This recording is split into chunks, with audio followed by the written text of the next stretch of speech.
এই শোনো না, আমাদের অন্ধবিশ্বাস চ্যানেলটি যারা এখনো সাবস্ক্রাইব করেননি, প্লিজ সাবস্ক্রাইব করে দাও। আর অল্প কিছু সাবস্ক্রাইবার হলে 1 লক্ষ পরিবার হবে। সবাই প্লিজ সাবস্ক্রাইব এবং বেশি বেশি শেয়ার করে দাও প্লিজ। আপনি শুনতে পাননি আমি আপনার সাথে গোসল করব না। রনফ দরজায় হেলান দিয়ে দাঁড়িয়ে তার দিকে তাকিয়ে বলে, শুনেছি তোমার আমার সাথে গোসল করতে হবে না, আমিই করব তোমার সাথে গোসল। লাস্টের কথাটা টেনে টেনে বলে। সিরাতের মুখটা কাদো কাদো হয়ে আসে। এতদিন পর লোকটার এমন রূপের সামনে দাঁড়াতে তার একটু অস্বস্তি হচ্ছে। রনফ এগিয়ে সে শাওয়ার অন করে দেয়। ঝুপঝুপ করে পানি সে ভেজে দেয় দুজনের শরীর। ঠান্ডা পানির সংস্পর্শে সে শরীর শিরশির করে ওঠে সিরাতের। সামনে এক উন্মাদ পুরুষ, সাথে ঠান্ডা পানি তার শরীরে মৃদু কম্পনের সৃষ্টি করে। এই কম্পন ঠান্ডার কারণেই নাকি অন্য কারণে তা সে জানে না, তবে সে কাঁপছে। বৃষ্টির মতো ঝরে পড়া পানিতে সাদা কলেজ ড্রেস পরিহিত সিরাত ভিজে একাকার। ভেজা অবস্থায় নারী সত্তাকে যেন দ্বিগুণ আকর্ষণীয় লাগছে রনফের কাছে। রনফের গলায় খরা নামে। মোহগ্রস্ত হয়ে এগিয়ে যায় আবেদনময়ী নারীর সান্নিধ্যে। সিরাত তাকে দেখে আতঙ্কিত হয়। সে দেয়ালের সাথে সেটিয়ে যেতে থাকে। অন্যদিকে রনফ দূরত্ব মিটিয়ে এক ঝটকায় তাকে ঘুরিয়ে দেওয়ালের সাথে মিশে দেয়। পিঠের উপর পড়ে থাকা চুলগুলো এক হাতে সরে কাঁধে মুখ ডুবিয়ে দেয়। সিরাতের শরীর পুনরায় কেঁপে ওঠে। রনফ সেথায় টুকরো টুকরো চুমুতে ভরিয়ে দিতে থাকে। সিরাতের মুখ থেকে কথা বের হয় না, তবু বহু কষ্টে গলা ভেদ করে বের হয়, করুন না, কাঁধে না ঘষে বলে, হুম, না অস্বস্তি হচ্ছে আমার। হোক, ঠিক হয়ে যাবে কলিজা। খুব অশান্তি লাগছে, একটু শান্তি দাও, পাগল হয়ে যাচ্ছি। তার কথায় সিরাতের কণ্ঠ রুদ্ধ হয়ে আসে। ভেজা শরীরের সিরাতকে খুব কাছ থেকে অনুভব করে রনফ।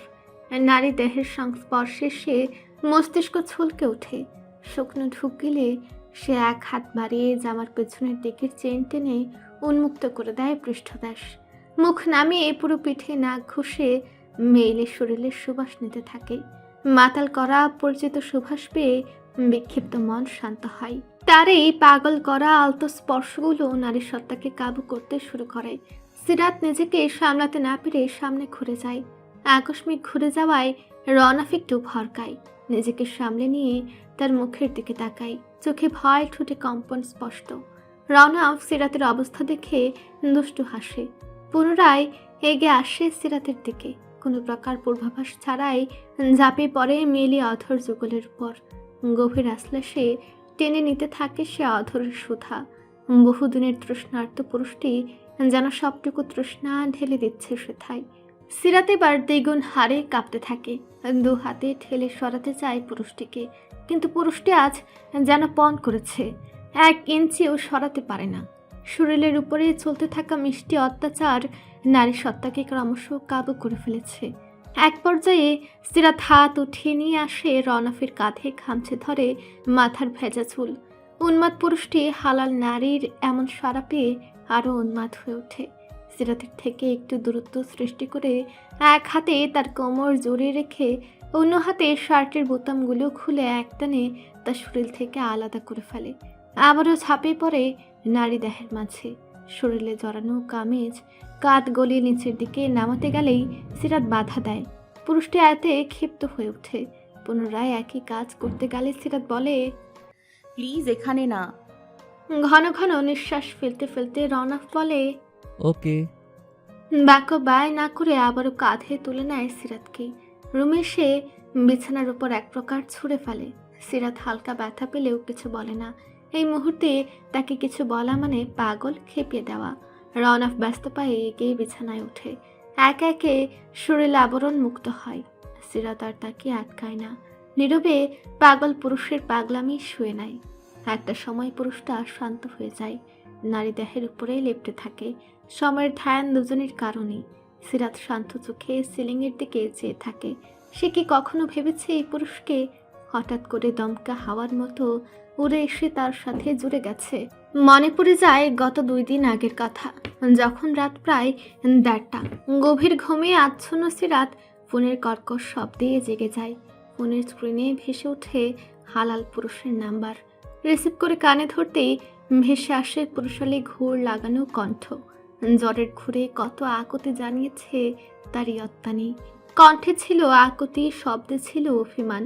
একটা পূর্ণবয়স্ক পুরুষের এমন বাচ্চামো আচরণ মনে পড়তেই সিরাতের মুখে হাসি ফুটে ওঠে। সে ভাবনার মাঝেই হাত বুলিয়ে চলে পুরুষটির মাথায়। পুরুষটা ঘুম না সজাগ তা বোঝার উপায় নেই, কোনো সাড়া নেই। শরীর কি বেশি খারাপ লাগছে? ক্লান্ত গম্ভীর পুরুষওয়ালী কণ্ঠে বলে। তার কথায় সিরাতের ধ্যান ভগ্ন হয়। মুচকি হেসে বলে, না ঠিক আছে, আপনি উঠবেন না? হুম, একটু পর ফ্রেশ হয়ে পেইন কিলার নিয়ে নিবে। নিব। শুনুন না, বেলা গড়িয়ে যাচ্ছে, সবাই কি ভাববে বলেন? এভাবে ঘরের দরজা আটকে বসে আছি। রওনাফ সিরাতের বুকের মাঝে আর একটু চেপে গিয়ে বলে, সবাই তোমার মতো নির্বোধ না, তারা বুঝবে কেন দরজা আটকে বসে আছো। বেশি চিন্তা না করে বিশ্রাম নাও, তোমার শরীর অনেক ক্লান্ত। বসার ঘরে বাড়ির সকল পুরুষ আড্ডা দিচ্ছে। বাড়ির মহিলারা পিঠা বানাতে ব্যস্ত। সিরাতও সেথায় উপস্থিত হয়, মাথায় ওড়না জড়ানো, গায়ে পেঁচানো মোটা শাল। শীতে কাঁপুনি উঠে গেছে তার। মিথিলা তাকে দেখে বসার জন্য জায়গা তৈরি করে দিয়ে বলে, সেই কখন থেকে তোমার জন্য বসে আছি, এতক্ষণে আসার সময় হলো? সিরাত আমতা আমতা করে বলে, আসলে ঘুমিয়ে পড়ছিলাম তাই। আচ্ছা বুঝেছি, এখন বসো। হাতে হাতে একটু পিঠাগুলো কেটে দাও তো। ছোট কাকি ভাজছে, সাথে রান্নাও চড়িয়েছে, একা একা সামলে উঠতে পারছে না। তুমি কাকির কাছে যাও, এখন তো অল্প কিছু আছে, আমি করে নিব। মিথিলা সব সরঞ্জাম সিরাতের হাতে ধরিয়ে দিয়ে উঠে যায়। তার যাওয়ার পথে সিরাত জিজ্ঞেস করে, আম্মু কই ভাবি? আমার শরীরটা তেমন ভালো না, প্রেশারটা বেড়ে গেছে, তাই ওষুধ খেয়ে ঘুমোচ্ছে। সিরাত নিজের মধ্যে একটি ইতস্তত বোধ করে। তারা দুজনে মিলে সব করছে, আর সে এক ধাড়ি মেয়ে হয়ে ঘরের দরজা আটকে বসেছিল। সেও গুছিয়ে বসতে বসতে বলে, আমাকে ডাক দিতে তাহলে তো আগে আসতে পারতাম। মিথিলা তার দিকে তেরছা চোখে তাকিয়ে বলে, হ্যাঁ, ভাইয়া ছিল ঘরে, কিভাবে ডাকতাম? বাদ দাও, এখন তো এসেছো, এখন করে দিলেই হবে। মিথিলা চলে যায়। সিরাত বাকি পিঠার নকশা তুলে পিঠা ভেজে প্লেটে সাজিয়ে দিয়ে আসে বসার ঘরে। বসার ঘরে তখন গল্পে মুশকুল। তাদের আলোচনার মূল বিষয়বস্তুই ব্যবসা সম্পর্কীয়। বর্তমানে আজমল শিকদারের শরীরটা তেমন ভালো যাচ্ছে না, তাই সে অফিসে তেমন যাতায়াত করে না। মাঝে মধ্যে খুব বেশি দরকার হলে তবেই যায়। আব্বু, রাবেয়া বলছিলে কদিন গিয়ে ওদের ওখান থেকে একটু ঘুরে আসতে। রনফ বলে, আমিও ভাবছি যাব, কিন্তু এত দূরের পথ, শরীর সাই দেবে কি? বাড়ির গাড়িতে যাওয়া, ধীরে সুস্থে যাবে। ও অনেক রিকোয়েস্ট করছে যেন যাও তুমি। আমি একা কেন, তোরাও চল, 2 দিন ঘুরে আসলি, এরপর না হয় ঢাকায় ব্যাক করবি। এখন হবে না আব্বু, ছুটি নেই। লাস্ট 3-4 মাসে কতগুলো ছুটি নেওয়া হয়েছে তা তো তুমি জানোই। তুমি যাও, আমি তোমাকে ওদের ওখানে রেখে ঢাকায় যাব। দেখি কি করা যায়। কবে যাবি ঢাকা? এই তো পরশুদিন যাব। তুমিও গুছিয়ে রেখো সব, তোমাকে রেখে তবেই যাব। যা, সে যাব না হয়। রাতে খাওয়ার শেষে যে যার ঘরে যায়। সিরাত আয়নার সামনে দাঁড়িয়ে চুল বাঁধছে, আর মাঝেই রওনাফ ঘরে প্রবেশ করে। ড্রেসিং টেবিলের সামনে দাঁড়ানো সিরাতের উদ্দেশ্যে বলে, আমরা আগামী পরশু ঢাকা ব্যাক করছি, সেভাবে সব গুছিয়ে রাখবে। সিরাত ঘুরে তার দিকে তাকায়, বলে, মানে আজই তো কেবল পরীক্ষা শেষ হলো। এসেছিলেই তো পরীক্ষা দিতে, কথা ছিল কি পরীক্ষা শেষেই ঢাকায় ফিরবে। পরীক্ষা শেষ, এখন চলে যাবে। এটা কেমন কথা? পরীক্ষা শেষে যাব বলেছি, বলছে একদিনের মাথায় যেতে হবে। ভাবলাম একটু নানু বাড়ি যাব, নানুও বারবার বলেছে। নানুকে বলে দেবে পরের সময় করে ঘুরে আসবে। না, আমি এখনই যাব। আমি আপনার সাথেই ঢাকা যাব না। নাহিলকে রেখে যান, ওরও তো পরীক্ষা শেষ, ও আমার সাথে ঘুরে আসবে। তুমি কোথাও যাচ্ছ না, আর না নাহিল যাচ্ছে কোথাও। পরশুদিন ঢাকা ফিরবে, এটা আমার শেষ কথা। আমি আপনার সাথে পরশু যাব না, এটাও আমার শেষ কথা। মিশকাত কথা বাড়াবে না, যা বলছি চুপচাপ মেনে নিবে। বেশি জেদ করলে ভালো হবে না। কি করবেন? হ্যাঁ, বলছি না যাব না, সব আপনার কথা মতো হবে নাকি? আমার ইচ্ছার কোনো দাম নেই? এমন তো না যে সব সময় আমার ইচ্ছা মতো কাজ করি, সব সময় তো আপনার কথাই মেনে চলি। আমার একটা কথা মানতে এত সমস্যা হচ্ছে কেন? বোঝার চেষ্টা করো, আমার আর ছুটি নেই, পরশু ব্যাক করতেই হবে। তো আপনাকে তো আর যেতে না করিনি, আপনি যান, আমি আর নাহিল থাকি। না, তোমরাও যাবে আমার সাথে? কেন, কয়টা দিন থাকলে কি হবে? এত সমস্যা কিসের আপনার? আমি থাকতে পারবো না তোমাদের রেখে। মাথা নিচু করে ক্ষীণ স্বরে জবাব দেয়। মানে? একটু অবাক হয়ে বলে, আমার তোমাকে লাগবে, নাহিলকে লাগবে। রাতে তোমাকে ছাড়া ঘুমাতে কষ্ট হয় আমার। এটা তো তুমি বুঝবে না। তুমি তো তোমার মতো দিব্যি থাকতে পারো, আমি তো পারি না। আমার তোমার শরীরের সুবাসটা লাগবে, তাই তোমাকে আমার সাথে যেতে হবে। আর না হলে তোমার সুবাসটা আমাকে দিয়ে যেখানে ইচ্ছা যাও, কোনো কথা বলবে না। গম্ভীর স্বরে বলে। সিরাত কোনো কথা বলে না। তার নীরবতায় আবারও রওনাফ বলে, প্লিজ পাখি, এমন জেদ করে না। তুমি জানো সারাদিনের পরিশ্রমের পর যখন রাতে তোমাকে জড়িয়ে ধরি, তখন তোমার শরীরের মিষ্টি সুবাসটা আমার সব ক্লান্তি দূর করে দেয়। তুমি জানো এই একটা মাস কত কষ্ট হয়েছে আমার। আর কষ্ট বাড়িও না সোনা। সিরাত আহাম্মক বনে যায় রওনাফের এমন সহজ স্বীকারোক্তি শুনে। হালকা লাজে দু গালে লাল আভা দেখা যায়। সে আর কোনো কথা না বলে আস্তে উঠে বিছানার একপাশে গুটিসুটি মেরে শুয়ে পড়ে। রওনাফও কিছু সময় চুপচাপ দাঁড়িয়ে থাকে। সেও বিছানায় উঠে সিরাতের সাথে লেপ্টে শুয়ে পড়ে। পেছন থেকে কোমর আঁকড়ে ধরে গলায় মুখ গুজে দেয়। সিরাত একটু নড়ে চড়ে উঠে আবারও শান্ত হয়ে যায়। যাবে তো আমার সাথে? কণ্ঠে বাচ্চা মুআবদার। জানি না। লাজুক ভঙ্গিতে বলে, কেন জানো না? কিছু একটা ভেবে সিরাত রনাফকে সরিয়ে দিয়ে তার দিকে ঘুরে। রনাফ এক দৃষ্টিতে তার দিকে চেয়ে আছে। সিরাতের দিকে তাকিয়ে বলে, ভালোবাসেন আমাকে? রনাফ তার প্রশ্ন শুনে চোখ নামিয়ে নেয়। তার কাছে জবাব নেই। সে নিজেও জানে না মেয়েটার জন্য সে কি অনুভব করে। তাকে চুপ থাকতে দেখে আবারও বলে, একটু ভালোবাসেন না তো তাহলে কেন এত পাগলামি করেন? কেন এত উন্মাদনা? নিশ্চুপ। সিরাত অধৈর্যের মতো শুধায়, বলেন, আমাদের মধ্যে তো কোনো ভালোবাসাবাসি হয়নি, তবে কেন এত উন্মাদ আপনি? শুধু কি মায়া, দায়িত্ব, নাকি শুধুমাত্র শরীরের টান? বলেন, শুধু কি শারীরিক চাহিদা মেটাতেই এমন পাগলামি করেন? গলা ভেঙে আসছে তার।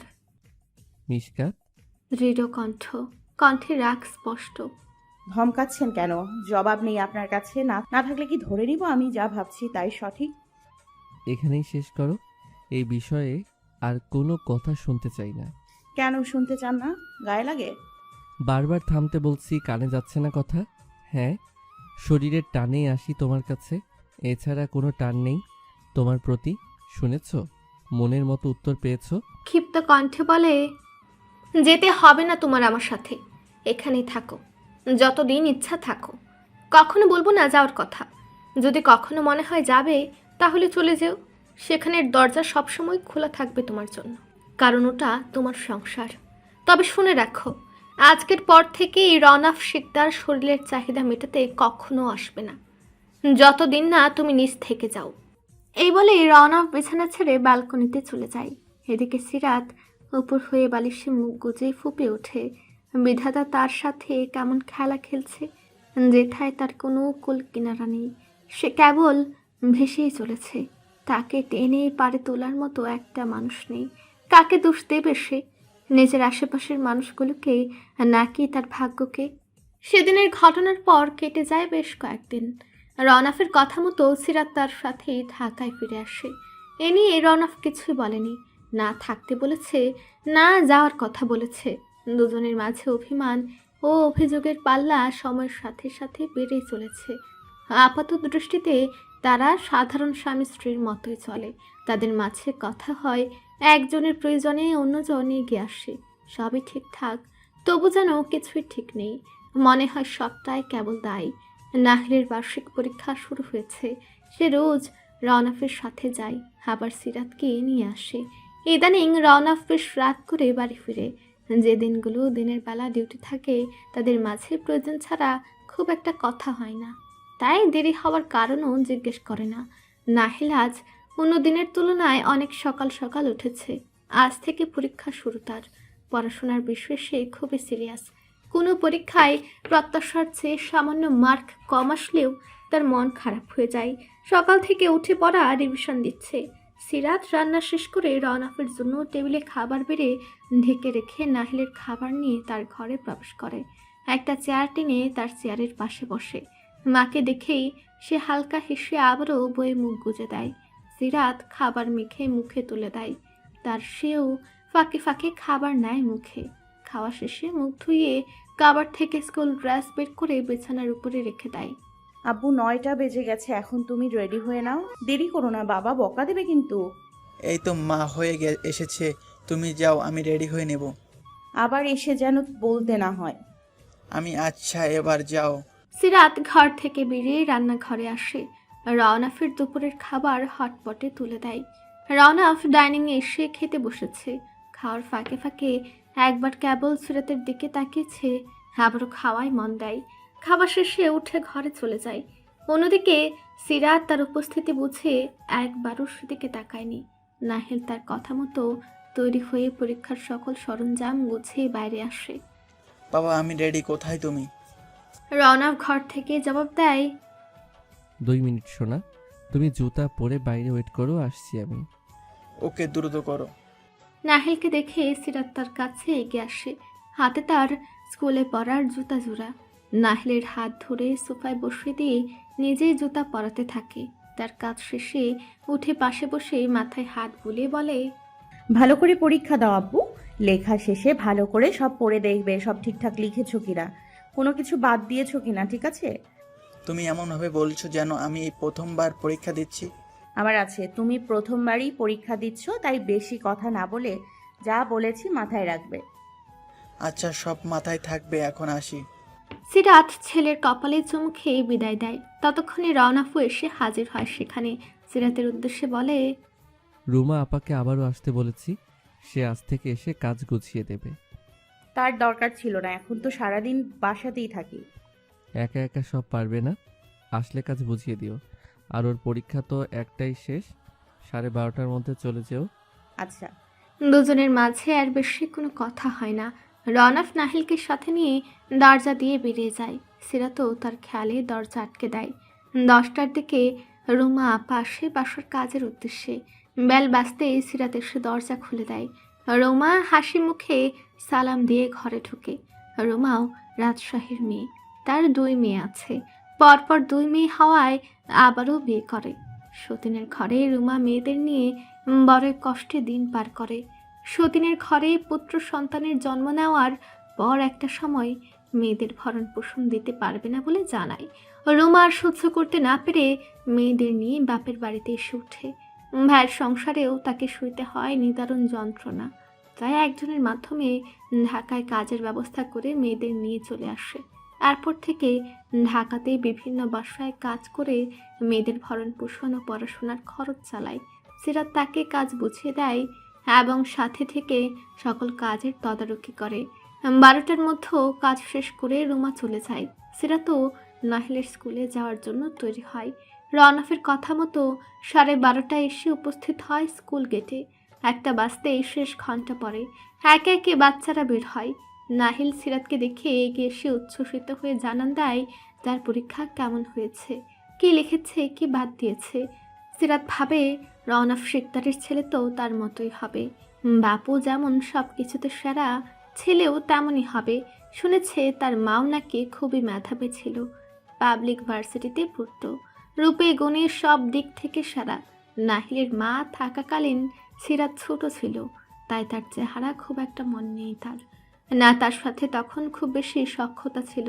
বাচ্চা হিসেবে যতটুকু আদর থাকে ততটুকুই, খুব একটা আসতো না বাড়ি, তাই দেখা হতো খুবই কম।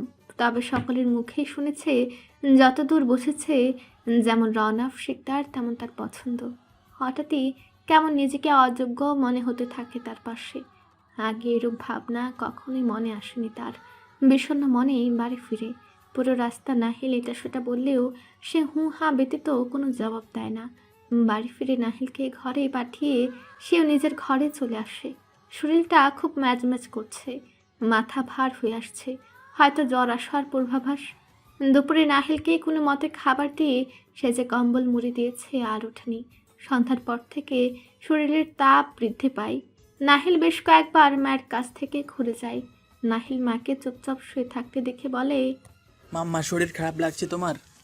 কম্বলের নিচ থেকে মাথাটা একটু বের করে বলে, তেমন কিছু না, আব্বু একটু জ্বর জ্বর লাগছে, তুমি গিয়ে পড়তে বসো, পরীক্ষা না তোমার?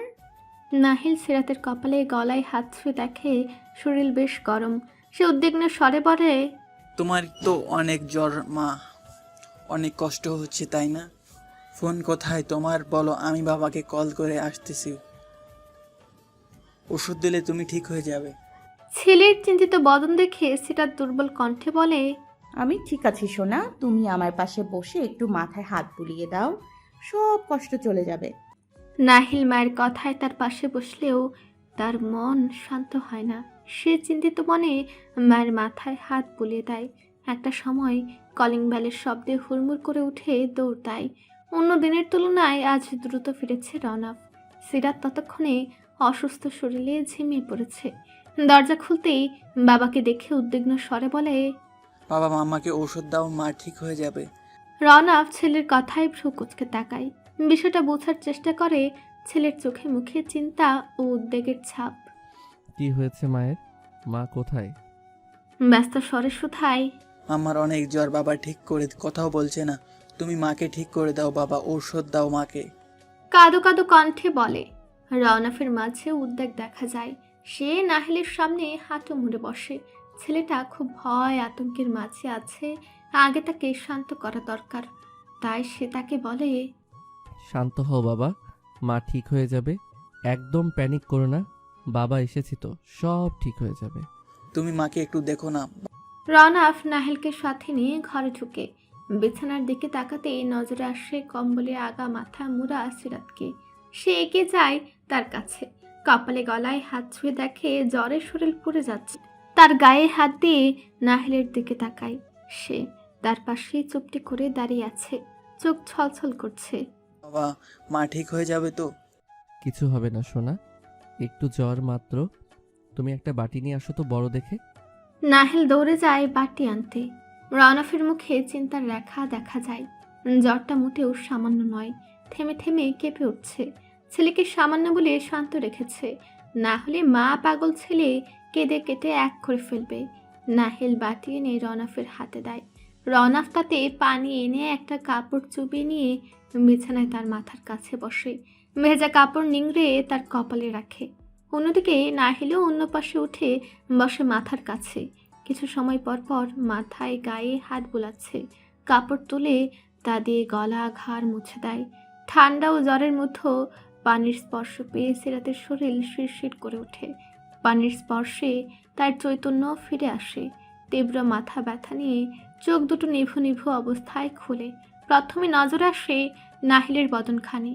যে তাকে চোখ খুলতে দেখে ব্যস্ত হয়ে পড়ে জিজ্ঞেস করে, এখন কেমন লাগছে তোমার? একটু ভালো লাগছে? সিরাত ছেলের এখনো দশা দেখে একটু হেসে জবাব দেয়, এই তো ভালো লাগছে, তুমি কাছে থাকো, আরো ভালো হয়ে যাব। এই তো আমি এখানেই আছি, তুমি তাড়াতাড়ি ঠিক হয়ে যাও। জ্বর এসেছে কখন? গম্ভীর স্বরে শুধাই। অন্য পাশ থেকে গম্ভীর স্বরে প্রশ্ন শুনে সে ঘুরে তাকায়। দেখতে পায় রওনাফকে, যা এখনো বাইরের পোশাকে আছে। তার প্রশ্নে এক শব্দে উত্তর করে, সন্ধ্যায়। রওনাফ হাত বাড়িয়ে তার কপালে রেখে চেক করে। তাপমাত্রা মোটামুটি সহনীয়। সে পাশ থেকে উঠে কাপড় নিয়ে ফ্রেশ হতে যায়। বেরিয়ে এসে নাহিলকে ডেকে নিয়ে খাইয়ে বুঝিয়ে শুনিয়ে পড়তে পাঠিয়ে দেয়। এদিকে রওনাফ একটা প্লেটে খাবার বেড়ে নিয়ে ঘরে ঢুকে। সিরাত তখন উল্টো ঘুরে শুয়ে আছে। তার পাশে বসে বলে, খাবার এনেছি, খেয়ে ওষুধ খাবে। খেতে ইচ্ছে করছে না। উল্টো ঘুরে উত্তর দেয়, ওষুধ খেতে হবে। প্রচন্ড মাথা ব্যথা করছে, চোখ খুলতে পারছি না। চোখ বন্ধ রেখেই খাবে। সে একটা বালিশ টেনে হার্ডবোর্ডের সাথে রেখে সিরাতকে সেথায় হেলান দিতে বলে। সিরাত কপাল কুচকে রেখে তার কথা মতো সেথায় হেলান দিয়ে বসে।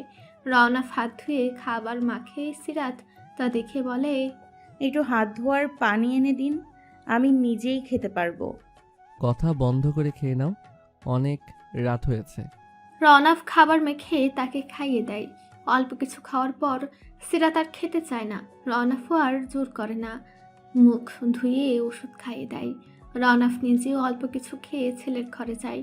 নাহিল এখনো পড়ছে। সে ঘরে গিয়ে তাকে ঘুম পাড়িয়ে নিজের ঘরে আসে। ততক্ষণে সিরাত নিজের জায়গায় গিয়ে কম্বল মুড়ি দিয়ে উল্টো ঘুরে শুয়ে পড়েছে।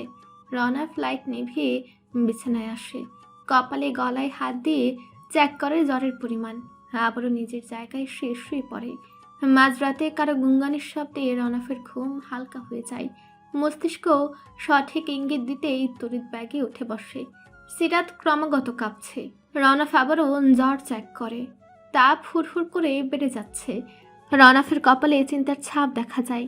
রওনাফ দ্রুত বিছানা থেকে নেমে কাবার থেকে আরও একটা কম্বল এনে তার শরীরে ঢেকে দেয়। কাছে এগিয়ে সে পাশে মাথায় হাত বোলায়। সিরাতের দু চোখের কার্নিশ পেয়ে জল ধারা নামে। সিরাত তার টি শার্টের এক কোণা চেপে ধরে, ক্ষীণ স্বরে বলে, মাথাটা একটু চেপে দিন না, খুব যন্ত্রণা হচ্ছে। রওনাফ নরম হাতে মাথা টিপে দেয়। গায়ে হাত ছোঁয়ানো যাচ্ছে না, অন্যদিকে কাঁপুনিও কমছে না। কি করবে তার মাথা কাজ করছে না। সে কম্বলের নিচে ঢুকে সিরাতকে নিজের সাথে জড়িয়ে ধরে। চেনা শরীরের ঘ্রাণ পেয়ে অশান্ত সিরাত একটা সময় শান্ত হয়ে আসে। থাকুন না, আমার কাছে অনেক যন্ত্রণা হচ্ছে, একটু শক্ত করে জড়িয়ে ধরে থাকুন। ঘোরের মাঝে বিড়বিড় করে বলে। রওনাফ আরো শক্ত করে চেপে রাখে তাকে, পারলে শরীরের ভেতরে ঢুকিয়ে নেয়। অনেকটা সময় পর শরীরের ঘাম ছেড়ে দেয়। সিরাত আস্তে আস্তে অনেকটা স্বাভাবিক হয়ে আসে। রওনাফ তাকে ছাড়িয়ে উঠতে চায়। সিরাত তাকে জাপটে ধরে বলে, যাবেন না। এই তো বাকি কাছেই আছি, কোথাও যাব না। তোমার শরীর ঘেমে গিয়েছে, মুছে দিতে হবে তো, না হলে ঠান্ডা বসে যাবে। রওনাফ জোর করে তার থেকে নিজেকে ছাড়িয়ে নিয়ে উঠে ঘরের বাইরে যায়। বেশ কিছু সময় পর একটা ধোয়া ওঠা পাত্র হাতে ফিরে আসে। টেবিল টেনে সেটা রেখে সিরাতের উপর থেকে কম্বল সরায়। সিরাত তড়িৎ ব্যাগে চোখ খুলে উঠে বসে। এগুলো দিয়ে কি করবেন? জ্বর ছেড়ে দিয়ে ঘেমে গিয়েছে, শরীর মুছতে হবে, না হলে ঠান্ডা লেগে যাবে।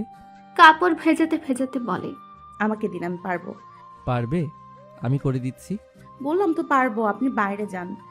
বাইরে কেন? আপনার সামনে করব নাকি? সিরাতের এমন তারা কথা শুনে মেজাজ বিগড়ে যায়। তার বোঝে আসে না মেয়ে মানুষ এত ঢং করতে পারে কিভাবে। তোমরা মেয়েরা এত ঢং কিভাবে করো? এখানে ঢঙের কি আছে? এখানে ঢং নেই কোথায়? যার সাথে এক ওয়াশরুমে গোসল করতে বাধে না, সেখানে এসব কথা কতটা যৌক্তিক? তখন বাঁধিনি, এখন বাঁধছে। এত না পেঁচিয়ে যান, না হলে আমি ঘুমালাম। এসব ছেলে মানুষই কাজবাজ, তোমার সাথে যায় না। সেদিনের বিষয়টা নিয়ে এখনো রেগে আছো? সেদিনের কথা তুলবেন না প্লিজ, সে বিষয়ে আমি কিছু বলতে বা শুনতে চাই না। রওনাফ উঠে বিছানায় তার পাশে বসে, একটা হাত নিজের হাতের মুঠোয় পরে নেয় জোরপূর্বক। বলে, শুনতে হবে না, তবে আমাকে একটু সুযোগ দাও বলার। কি বলবেন আপনি? কি বলার আছে আর? যা বলার তা তো বলে দিয়েছেন। যা বলেছি সেদিন সবটা রাগের বশে বলে ফেলেছি, তাতে তুমি কষ্ট পেয়েছো। তবে সরি বলবো না, কারণ তোমারও ভুল ছিল। কোনো ভুল ছিল না আমার। আমি শুধু সাধারণ একটা প্রশ্ন করেছি যার জবাব আপনি দিতে পারেননি। রওনাফ দীর্ঘশ্বাস ছেড়ে বলে, তোমার বয়স কম, এখনো টিনেজ, মন মস্তিষ্ক তেমন ভাবেই ভাবে। আচ্ছা তুমি বলো, একটা মানুষ যখন একবার ভালোবেসে আঘাত পায় তখন দ্বিতীয়বার ভালোবাসার সাহস করে? করে না, কারণ ভালোবাসা তখন তার কাছে আতঙ্ক। তেমনি আমিও তোমাকে ভালোবাসতে পারি না, এমনকি তুমিও আমাকে ভালোবাসতে পারোনি। তোমার বয়স অল্প, এই বয়সে যেটাকে ভালোবাসা মনে করো সেটা আসলে তোমার ভালোবাসা মনে হয়েছে। সেটা কেবল আবেগ, মায়া, মোহ। সেটা বুঝিয়ে বললেই পারতেন, ওইভাবে রিয়াক্ট করার কি ছিল? মাথা নিচু করে বলে। রওনাফ সিরাতের নিচু মাথাটা উঁচু করে ধরে মুখোমুখি করে বলে, তখন বোঝার অবস্থায় ছিলে তুমি? তোমার মন তখন কেবল একটা কথাই শুনতে চেয়েছে, যে রওনাফ শিকদার তোমাকে ভালোবাসে। যখন সেটা শুনতে পাওনি, তখন তোমার মন বিক্ষিপ্ত হয়ে বাজেভাবে রিয়্যাক্ট করে বসেছ। আর আমি তোমার কোনো কথাতে রেগে গিয়েছি, তা তুমি ভালো করেই জানো। সেটা আর তুলতে চাইছি না। আমার জন্য কি আপনি কিছু অনুভব করেন না? কোনো অনুভূতি অবশিষ্ট নেই আমার জন্য। কণ্ঠে কাতরতা স্পষ্ট। রওনাফ তার প্রশ্নের ধরনে হেসে ফেলে। তা দেখে সিরাতের চোখ ছলছল করে ওঠে। তার কথাটা তার কাছে মজার মনে হলো। রওনাফ সিরাতের মুখটা নিজের আরো কাছে আনে। একজনের নিঃশ্বাস অন্যজন অনুভব করতে পারছে। রওনাফ সিরাতের চোখে চোখ রাখে, বলে, কেউ একজন বলেছিল চোখ নাকি মনের কথা বলে। তুমি দেখে বলো তো কি দেখতে পাও? সিরাত পলকহীন দৃষ্টিতে তার চোখের দিকে তাকিয়ে থাকে। রওনাফ বলে, তুমি আমার ভালোবাসা নও। ভালোবাসা নামের অনুভবেই আমার ভয়।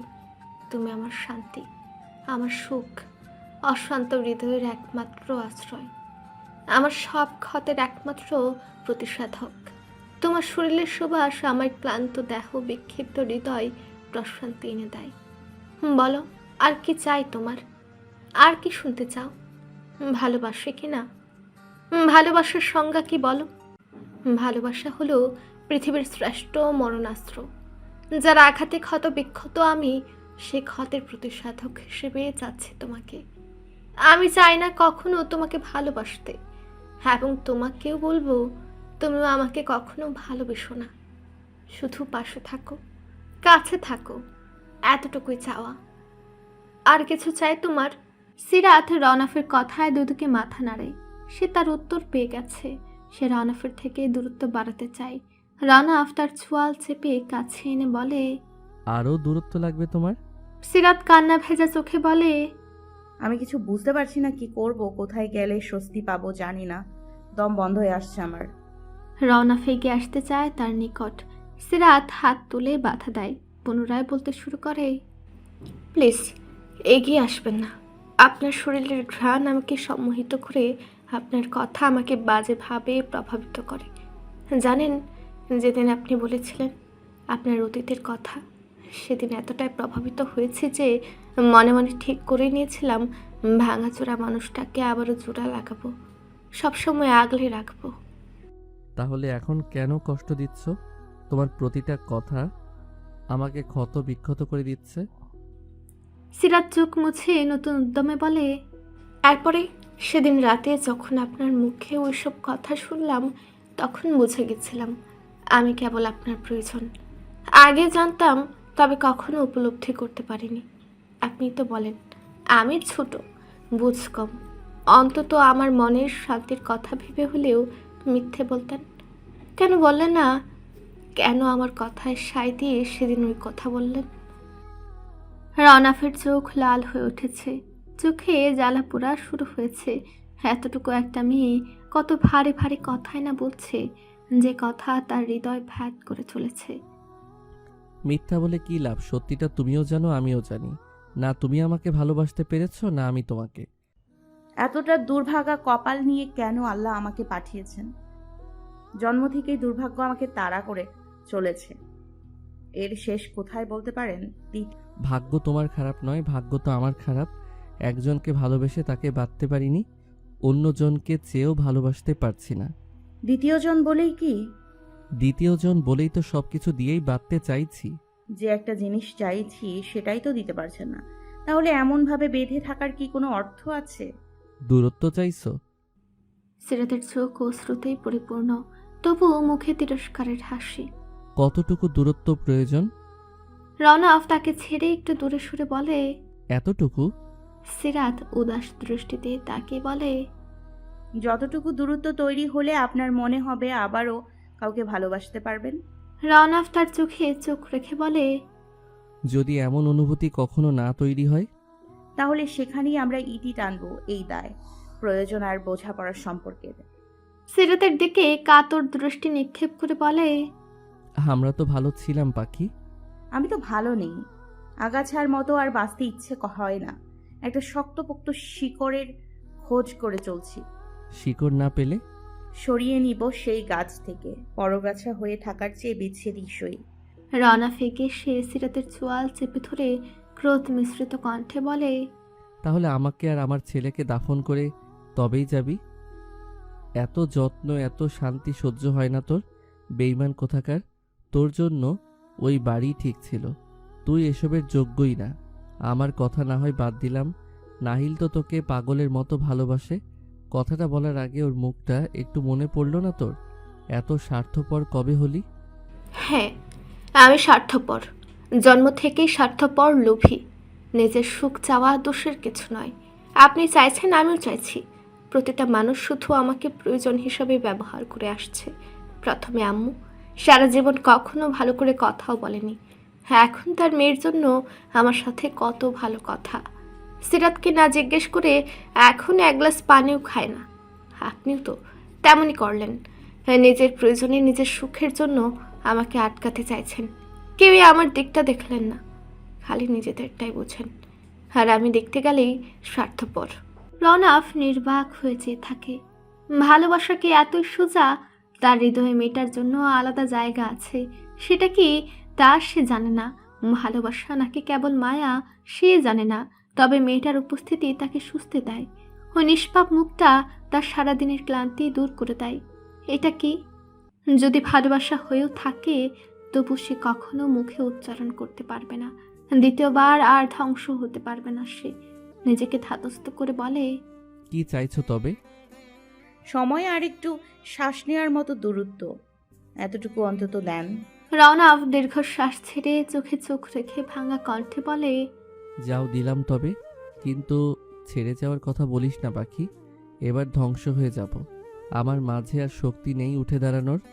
সিরাতও তার দিকে একইভাবেই তাকিয়ে থাকে। সে জানে সে যা করছে, যা বলছে, সেসব নিছক পাগলামি ছাড়া কিছুই না। সে তো সব কিছু জেনেই সম্পর্কে জড়িয়েছিল। এত সুখ, এত শান্তি, তবু সব সময় মনের মাঝে হারানোর ভয় লেগেই থাকে। কথায় আছে, জোয়ারে পূর্ণ নদীতে ভেসে যাওয়া একটা মানুষ যখন এক টুকরো কাঠ পায়, তবে সেটাই আঁকড়ে ধরে রাখতে চায়। তার অবস্থা হয়েছে তেমন। সেদিনের পর কেটে গেছে বেশ কয়েকটা দিন। দুজন দুজনের থেকে দূরত্ব বজায় রেখে চলছে আগের মতো। কথা হয়, থাকেও একই বিছানায়, তবু কত শত মাইলের দূরত্ব। রওনা তার কথা রাখছে, সেও দূরত্ব বাড়িয়েছে। খুব কাছে না হোক, পাশে তো আছে, এই তো অনেক। এয়ারপোর্টে ভিড়ের মাঝে অপেক্ষারত অবস্থায় আছে তালুকদার বাড়ির দুই পুরুষ। বহুদিন বাদে খুব কাছের কেউ আসছে তারই অপেক্ষায়। ঘণ্টা খানেকের মাথায় এয়ারপোর্টের বাইরে পা রাখে তালুকদার বাড়ির একমাত্র কন্যা নাজনীন নাহার। পাশে তার এক হাত ধরে আছে তার মেয়ে নিশাত। নিশাতের অন্য হাত ধরা নাজনীনের স্বামী আশরাফ খান। তাদের দেখে হাসি মুখে এগিয়ে যায় ফিরোজ তালুকদার, নাজনীনের বাবা, আর নাহিয়ান তালুকদার, নাজনীনের ভাই। ভাই ও বাবাকে দেখে নাজনীনের মুখেও হাসি ফুটে। সেও এগিয়ে গিয়ে বাবাকে জড়িয়ে ধরে। কেমন আছো আমার মামনি? আলহামদুলিল্লাহ বাবা, তোমার শরীর ভালো আছে তো? একদম। আর নানুভাইকে দেখে তো আরো ভালো হয়ে গেছি। নিশাদকে কোলে তুলে নেয় নাহিয়ান। নাজনীনের দিকে তাকিয়ে বলে, এটা তো দেখি তোর ফটোকপি, মনে হচ্ছে ছোট নাচ। দেখে বাবা। হ্যাঁ, এটা তো আমার নানু ভাই। চল তোরা, আমার নানু ভাই কত দূর থেকে আসছে, কষ্ট হয়েছে না? ফিরোজ সাহেব তার পরিবার নিয়ে বাড়ির দিকে রওনা করেন। তালুকদার বাড়িতে আজ যেন চাঁদের হাট বসেছে। নাজনীনের মা নাবিলা বেগম মেয়েকে বুকে জড়িয়ে কেঁদে দেন। নাজনীন মাকে সান্ত্বনা দিয়ে বলে, এমন করলে কিন্তু আবার চলে যাব। আমার নাচ শোনা মা, কতদিন দেখি না তোরে, কিভাবে পারলে এত বছর দূরে থাকতে? এখন তো চলে এসেছি, এবার অনেক দিন থাকবো।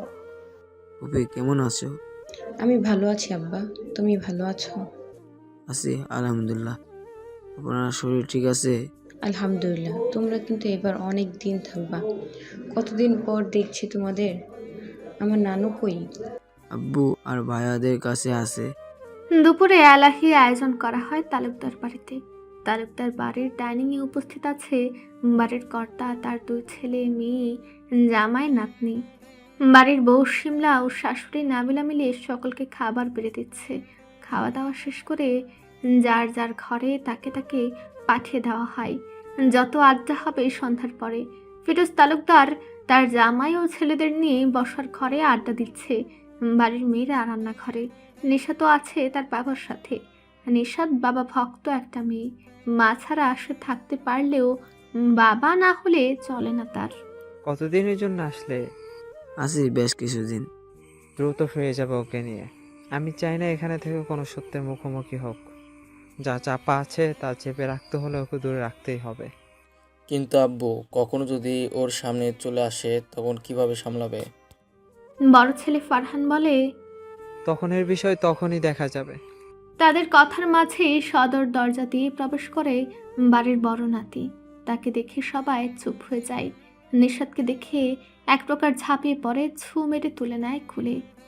এই বুড়ি, কত বড় হয়ে গেছিস। নিশাদ মুচড়ামুচড়ি শুরু করে। মুখটা কাদো কাদো হয়ে গেছে তার। মুখটা হারি কেন? ভাইয়া পছন্দ হয়নি? তুমি আমাকে কোলে নিয়েছো কেন? নামিয়ে দাও, না হলে কিন্তু কামড়ে দেব। নিশাতের দুই গালে চটাস চটাস করে চুমু খেয়ে বলে, তুমি কুটু কুটু দাঁত দিয়ে কামড়ে দিলে আমি আমার বড় বড় দাঁত দিয়ে কুটুস করে কামড়ে দেবো। নিশাত এবার কেঁদে দেয়। স্বামীর ব্যস্ত হয়ে পড়ে তার কান্না থামাতে। আরে চুপ কর বোন আমার, তুমি কাঁদলে তোমার মা বাপ সব এসে আমারে কাঁদিয়ে ছাড়বে। নাতনির কান্না দেখে বিচলিত হয়ে পড়েন ফিরোজ সাহেব। নিশাতকে তার কোল থেকে নিতে নিতে বলে, আমার নানু ভাইকে কাদাইকে দেখি, তাকে মেরে দেব। নিশাত কাদো কাদো গলায় বলে, ওই দুষ্টু ছেলে আমাকে কামড়ে দিবে বলেছে। স্বামীর প্রতিবাদী কণ্ঠে বলে, এই মেয়ে, তুমি তো আমাকে আগে বলছো আমাকে কামড়ে দেবে। ফিরোজ সাহেব আদুরে গলায় বলে, তুমি সত্যিই ভাইয়াকে এই কথা বলেছো? নিশাত তার বিরুদ্ধে নালিশ শুনে মাথা নিচু করে নেয়। রাগ মিশ্রিত কণ্ঠে বলে, আমাকে কোলে নিচ্ছে কেন? আমি তাই বলেছি, আবার নিলে আবার বলবো। আম্মু, ভাইয়া হয় না তোমার? এভাবে বলতে হয় না। ভাইয়া তো তোমাকে আদর করে কোলে নিয়েছে। নাজনীন রান্নাঘর থেকে বেরিয়ে এসে বলে, স্বামীর ফুপিকে দেখে এগিয়ে গিয়ে তাকে জড়িয়ে ধরে। নাজনীন ভাইপুকে জড়িয়ে ধরে। ছোট থেকে ছেলেটাকে নিজের হাতে বড় করেছে। কতগুলো বছর সামনাসামনি দেখতে পায় না এই মুখটা। এতদিন পর মনে পড়লো আমাদের কথা। স্বামীর মাথায় হাত বুলিয়ে নাজ বলে, সব সময় মনে পড়ে, কিন্তু আসতে পারি না। আসতে চাও না সেটাই বলো। কত মিস করি তোমাকে জানো তুমি? তোমার তো একটুও মনে পড়ে না আমার কথা। তা কল দিয়ে কে কথা বলে ঘন্টার পর ঘন্টা? তোমার মেয়েটা এত বাজে, একটু কোলে নিয়েছি কেঁদে কেটে এক করে ফেলছে। ওখানে একা একা থাকে তো, তাই অপরিচিত কারো কোলে উঠতে চায় না। কদিন থাকলে দেখবি মিশে গেছে। এবার থেকে যাও, আর যেতে হবে না। দেখি কি করা যায়। দেখি না, আমি আঙ্কেলকে বলবো যেন এবার না নিয়ে যায়। মাশরাফি এসেছে আজ শিকদার ভিলায়। সাথে আছে মনোয়ার সাহেব ও মনিরা বেগম। সোফায় সোজাসুজি বসে আছে শিকদার বাড়ির অন্য পুরুষেরা। তাদের মধ্যেও টুকিটাকি কথাবার্তা হয়। কথার এক পর্যায়ে মনোয়ার সাহেব আরাফাত শিকদারের উদ্দেশ্যে বলেন, ভাই, একটা আর্জি নিয়ে আজ আপনার কাছে, আশা করি ফিরিয়ে দিবেন না? হ্যাঁ বলেন ভাই, রাখার মতো অবশ্যই রাখবো। আসলে ভাই বলছিলাম যে আমার মাশরাফির জন্য আমাদের সাহার মামুনিকে চাইছি। মনিরা বলেন, এমন এক প্রস্তাবে শিকদার বাড়ির সকলে অবাক হয়ে যায়। তারা এমন কিছু কখনো কল্পনা করেনি। আরাফাত শিকদার একটু দুনামুনা করে বলে, হঠাৎ এমন কিছু? আর শাহর অবস্থা সম্পর্কে তো তোরা জানিসই মনিরা। আমরা সবাই জানি, জেনেই চাইছি। আজমল শিকদার এতক্ষণে মুখ খোলেন। আশরাফি, সবার কথা বাদ, তোমার কথা বলো। মামা, আমি আব্বু আম্মুকে বলেছি এই প্রস্তাবের কথা। আরাফাত শিকদার এবার নড়ে চড়ে বসেন, বলেন, করে তো হয় না। শাহর মায়ের সাথে কথা বলি, বাড়ির সবার সাথে কথা বলি, তারপর শাহরও একটার মতের বিষয় আছে, তারপর না হয় জানাবো। ভাই, আশা তো করবেন না, খুব আশা নিয়ে এসেছি। এক মেয়েকে হারিয়ে আরেক মেয়ে নিতে এসেছি। কথা দেব না, তবে আমাদের অমত নেই, বাকিটা সবার সাথে আলোচনা দেখি। আরাফাত শিকদার চিন্তিত বদনে দাঁড়িয়ে আছেন সারার ঘরের সামনে। একবার ভাবছেন ভেতরে যাবেন, আবারও কি মনে করে দাঁড়িয়ে পড়ছেন। কিছু সময় এমন দোনামোনা করার পর অবশেষে সিদ্ধান্ত নেন ভেতরে যাওয়ার। পরে যা হবে দেখা যাবে, তবে তার কথাটা বলা জরুরি। সারা এক কাত হয়ে শুয়ে ফোন দেখছিল। কারো উপস্থিতি অনুভব করে সে ঘুরে তাকায়, দেখতে পায় তার বাবা এসেছে। বাবাকে দেখে হাসি মুখে বলে, বাবা, তুমি এই সময় এসো, বসো না। আরাফাত শিকদার বিছানার এক কোণে বসলেন এবং সারাকেও উঠে বসতে সহায়তা করলেন। সারা হেডবোর্ডে হেলান দিয়ে বসে। আরাফাত শিকদার মাথায় হাত বুলিয়ে বলে, রাতে খেয়েছো মামুনি? হ্যাঁ বাবা, খেয়েছি, ওষুধও খেয়েছি। সে জানে এরপরের প্রশ্নটা কি হতে পারে। আরাফাত শিকদার নত মুখে বসে থাকেন। বাবাকে এহেন ভঙ্গিতে বসে থাকতে দেখে সারা বলে, কিছু কি বলবে বাবা?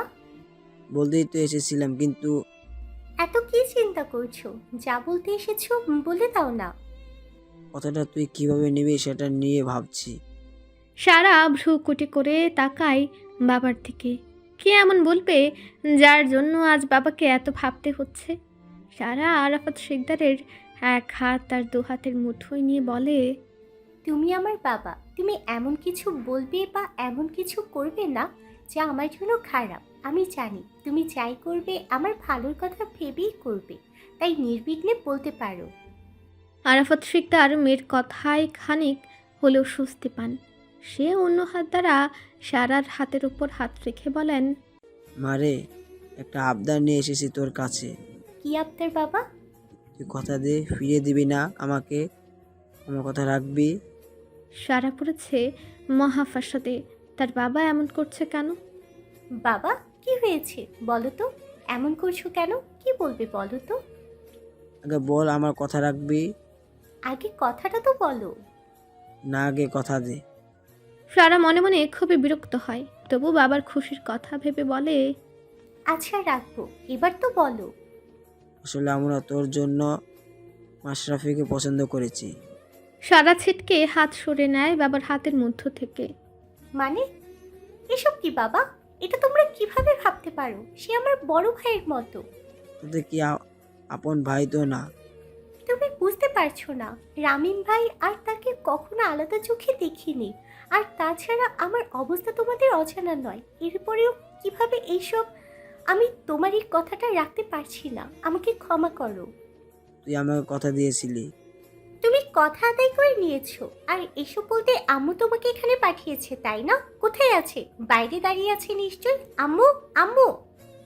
শান্ত হ মা, আমি এসেছি নিজের থেকে। একদম মিথ্যা বলো না বাবা, আমি জানি এসব তুমি নিজ থেকে কখনোই করবে না। আম্মুকে ডাকো। দরজার বাইরে দাঁড়ানো সারা বেগম সবটাই শুনছে। তার পাশেই মিথিলা দাঁড়িয়ে চোখের ইশারায় তাকে ভেতরে যেতে বলে। সায়রাও তার কথা মতো ঘরে প্রবেশ করে। সারাকে দেখে সারা আরও ক্ষেপে যায়, বলে, কি করে তোমরা এমন একটা কথা ভাবতে পারো? তোমাদের জন্য ভাই বোনের সম্পর্কগুলো নষ্ট হয়ে যায়। তুমি শান্ত হও সারা, আমাকে বলতে দাও। কি বলবে তুমি? কি বলার আছে তোমার? আপুর মতো আমাকে এখন আর দেখতে পারছো না তাই না? বড় মেয়েকে ঝুলিয়ে দিয়েছো বাচ্চা সমেত দ্বিগুণ বয়সের চাচাতো ভাইয়ের সাথে। সমস্যা ছিল কি ওর? বাচ্চা হবে না তাই? এখন যেই দেখেছো আমারও একটা খুঁত তৈরি হয়েছে, অমনি আমাকেও বিদায় করতে উঠে পড়ে লেগেছো। ঝুলিয়ে দিতে চাইছো ফুপাতো ভাইয়ের গলায়, আর এসব বলার জন্য বাবাকে পাঠিয়েছো। আরাফাত সাহেব আর সহ্য করতে পারেন না এইসব কথা।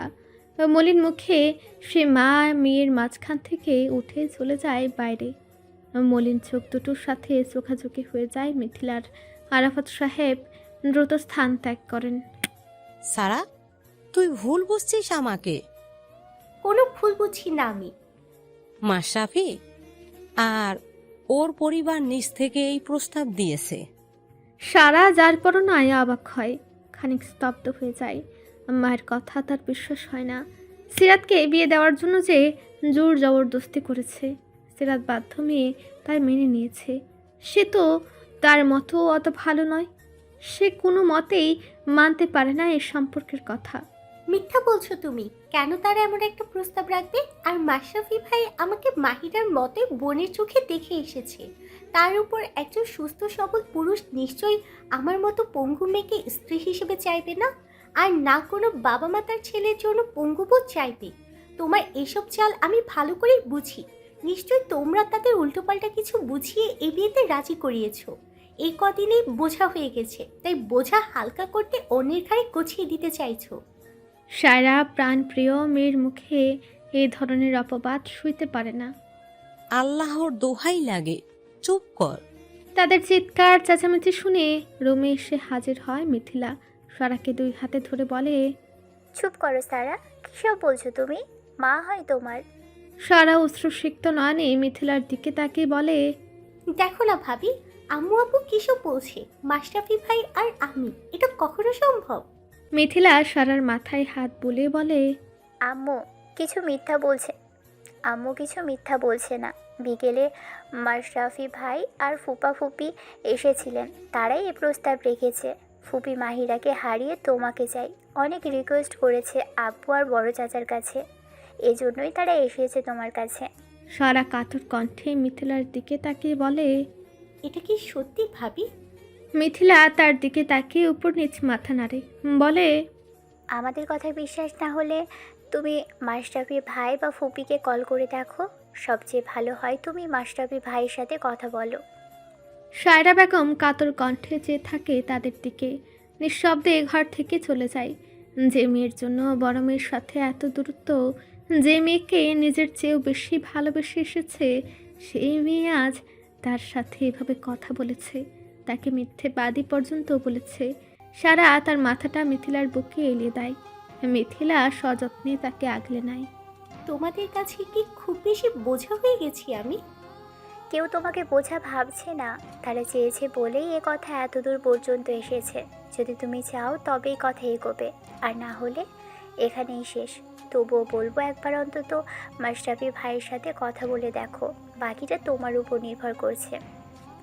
এখন বিশ্রাম করো, এত উত্তেজিত হওয়ার দরকার নেই, কেউ তোমাকে জোর করবে না। সারাকে কোনো মতে শান্ত করে। সারাকে ঠিকঠাক করে শুয়ে দিয়ে চলে যায় মিথিলা। যাওয়ার পূর্বে বলে, হয়তো বিষয়টা মেনে নেওয়া তোমার জন্য কঠিন, তবুও বলবো মাশরাফি ভাই ভালো ছেলে। তুমি খুঁজেও তার মতো একটা ছেলে পাবে না। যথেষ্ট বুঝদার দায়িত্বশীল একটা ছেলে। তুমি বুদ্ধিমতী মেয়ে, আশা করি যে সিদ্ধান্ত নেবে ভেবে চিন্তে নেবে। সারা তার কথার কোনো জবাব দেয় না, তার দৃষ্টি সিলিংয়ের দিকে নিবদ্ধ। মিথিলাও আর তার জবাবের আশা না করে বেরিয়ে যায়। কাল নাহিলের গণিত পরীক্ষা। রনাফ নাহিলকে বসিয়ে অঙ্ক করাচ্ছে। সিরাত রান্নাঘরে রাতের খাবার গরম করছে। একে একে খাবার এনে টেবিলে রেখে সাজায়। কাজ শেষে পা বাড়ায় নাহিলের ঘরের দিকে, গিয়ে দেখে টেবিলের দুপাশের চেয়ারে বাপ ছেলে দুজনে বসে অঙ্ক করছে। একজন করছে, অন্যজন করাচ্ছে। ঘরের ভেতরে গিয়ে নাহিলের উদ্দেশ্যে বলে, আব্বু আর কত সময় লাগবে? মায়ের গলা পেয়ে নাহিল খাতা থেকে মনোযোগ সরিয়ে তার মুখের দিকে তাকায়, বলে, মা এখনো অনেক কিছু বাকি আছে, তুমি। রাত তো 10টা বেজে গেছে, খেয়ে তারপর বাকিটা করে দিও। নাহিল বাবার মুখের দিকে তাকায়, যার সম্পূর্ণ মনোযোগ বইয়ের পাতায়। সিরাত জানে যতটা মনোযোগী দেখাচ্ছে তার সে ভাগও মনোযোগও তার বই নেই। কেবল সিরাতকে এড়িয়ে যেতেই এই চেষ্টা। রনাফ বইয়ে মুখ গুজে রেখে ছেলের মনোভাব বুঝতে পারে, সেভাবে থেকেই বলে, যাও খেয়ে এসো, বাকিটা খাওয়ার পরে করবে না হয়। সিরাত নাহিলকে কিছু ইশারা করে। নাহিল বাবার উদ্দেশ্যে বলে, খাবে না? পরে খেয়ে নেব, তুই মায়ের সাথে গিয়ে খেয়ে আসো। সিরাত নাহিলকে নিয়ে যেতে যেতে বলে, টেবিলে সবার খাবার বেড়ে রেখে এসেছি, দ্রুত না খেলে ঠান্ডা হয়ে যাবে। তারা যেতেই রনাফ মাথা তুলে একটা দীর্ঘশ্বাস ছাড়ে, দরজার দিকে তাকিয়ে। কতগুলো দিন তারা ভালোভাবে কথা বলে না। সে জানে খাওয়ার কথাটা কেবল নাহিলের উদ্দেশ্যেই ছিল না, কিন্তু সে চেয়েছিল অধিকার দেখিয়ে আগের মতো তাকেও বলুক। কিন্তু হাই, সেদিনের পর থেকে মেয়েটা তার ক্ষেত্রে যে উদাসীন আচরণ করছে তা তাকে ক্ষণে ক্ষণে ভেঙে দিচ্ছে। তার আচরণ, তার কথায় মেয়েটা কষ্ট পেয়েছে সে বুঝতে পারে, তবে সে নিরুপায়। সেদিনের পর মেয়েটার চোখে চোখ মেলাতে পারে না। দুর্বল শরীরটা টেনে নিয়ে যায় ডাইনিংয়ে, দেখে সিরাত নিজ হাতে নাহিলকে খাবার মেখে খাওয়াচ্ছে। চোখের সামনে ভেসে ওঠে আগের দিনগুলোর স্মৃতি। ওই একই জায়গায় বসে তিনজনে এক প্লেটে কত খাবার খেয়েছে। সিরাত নিজ হাতে মেখে খাইয়েছে তাকে এবং তার ছেলেকে। দৃষ্টি সরিয়ে তাদের থেকে দূরত্ব বজায় রেখে একটা চেয়ার টেনে বসে। সিরাত খাবার প্লেট এগিয়ে দেয় তার দিকে, খেতে খেতে বলে, বাসা থেকে কল দিয়েছিল, আজ বিকালে ফুপিরা এসেছিল সারা আর মাশরাফির বিয়ের প্রস্তাব নিয়ে। সিরাত তার কথায় চমকে যায়, বলে, মানে এটা কিভাবে হয়? মাশরাফি ভাই জানে? মাশরাফিও ছিল তাদের সাথে। ছোট কাকা বলল প্রস্তাবটা মাশরাফির থেকেই এসেছে। আব্বু কি বলছে? তারা এখনো কিছু বলেনি, বলেছে যে সারার কাছ থেকে মতামত নিয়েই সামনে আগানোর কথা ভাববে। ও, এরপর বেশ কিছু সময় চলে তাদের মাঝে নীরবতা। নীরবতা ভেঙে সিরাত বলে, নাহিলের পরীক্ষা শেষ হলে রাজশাহী যাব। তার কথায় রওনাফ তড়িৎ ব্যাগে তার দিকে চোখ তুলে তাকায়। হৃদয় খামচে ধরে তার, মনে একটাই কথা বাজছে, তবে কি শেষ রক্ষাটা হবে না? নিজেকে সামলে সিরাতের উদ্দেশ্যে বলে, কেন? তার গলাটা একটু কাঁপলো বোধ হয়। চৈতির বিয়ে ঠিক হয়েছে, দাওয়াত করেছে, তাই যাব। কতদিন থাকবে? ওর বিয়ে তো ঘরোয়াভাবেই হবে, তাই বিয়েতে 2 দিন আর বাড়িতে থাকবো কয়েকদিন। আচ্ছা যেও, বিয়ের জন্য তো শপিং করতে হবে। সেটা রাজশাহীতে গিয়ে করে নিব। আচ্ছা। এর বাইরে আর কোনো কথা হয় না তাদের মধ্যে। খাওয়া শেষ করে যে যার কাজে চলে যায়। রাত প্রায় 1টার কাছাকাছি। সারা অস্থির ভঙ্গিতে নড়াচড়া করছে, কিছুতেই স্থির হতে পারছে না। তার বুঝে আসছে না মাশরাফি ভাই কেন এমন একটা প্রস্তাব দিতে পারে। তাদের জানা মতে মাশরাফি ভাইয়ের গার্লফ্রেন্ড ছিল, তাকে রেখে কেন হঠাৎ এমন কিছু। আর ভাবতে পারে না। বিছানা হাতড়ে ফোনটা তুলে নিয়ে কল লাগায় নির্দিষ্ট নাম্বারে। কিছু সময় রিং বাজতেই রিসিভ হয় ফোন। ওপাশ থেকে ঘুম ঘুম কণ্ঠস্বর ভেসে আসে। কে? মাশরাফি ভাই। বল, এত রাতে কেন? সরি, আসলে একটা জিনিস জানার জন্য কল দিয়েছিলাম। কথায় কথায় মাশরাফির ঘুম ছুটে গিয়েছে। কম্বলটা ভালো করে জড়িয়ে বলে, বল, কি বলবি? আপনি কি ফুপা ফুপির সাথে এসে বিয়ের? অস্বস্তি জড়ানো কণ্ঠে বলে। মাশরাফি স্বাভাবিকভাবেই উত্তর দেয়, বলেছি বিয়ের কথা। এখন তুই রাজি থাকলেই হবে, না হলে না। কিন্তু কিভাবে? আমরা তো ভাই বোন, তাছাড়া আপনার তো গার্লফ্রেন্ড আছে। প্রথমত আমরা আপন ভাই বোন না, ফুফাতো চাচাতো মামাতো ভাই বোন বিয়ে হচ্ছে, এটা অস্বাভাবিক কিচ্ছু না। দ্বিতীয়ত ওটা গার্লফ্রেন্ড না, ক্লোজ ফ্রেন্ড। তারা অল্প বয়সে বেশিই পেকেছিল, তাই উল্টাপাল্টা ভেবে নিয়েছিল। আপনিও তো কখনো বলেননি। আমি কেন বলতে যাব? ভাবনা তোদের ভুল ছিল, আমি কেন সেই ভুল ভাঙাতে যাব? আর ওর বিয়ে হয়ে গেছে, এখন বল বিয়ে করতে সমস্যা কোথায়? দেখুন, আমি আপনাকে ভাই ছাড়া অন্য কিছু ভাবিনি কখনো। আর দ্বিতীয়, আমার অবস্থা সম্পর্কে আপনি তো জানেন। আগে ভাবিসনি, এখন ভাব। আর আজ না হোক কাল কাউকে না কাউকে তো বিয়ে করবি, সেই একজনটাই আমি হলে সমস্যা কি? মাশরাফির কথায় সরার মুখে তাচ্ছিলের হাসি ফুটে। বলে, কোনো পুরুষই চাইবে না এমন পঙ্গু কাউকে নিজের অর্ধাঙ্গিনী করতে। কেউ না চাইলেও আমি তো চাইছি। আমার কোনো আপত্তি নেই তোকে নিয়ে। করুণা করছেন? নিজের অপরাধের বোঝা হালকা করতে চাইছেন? মাশরাফির কথাটা গলায় আটকে যায়।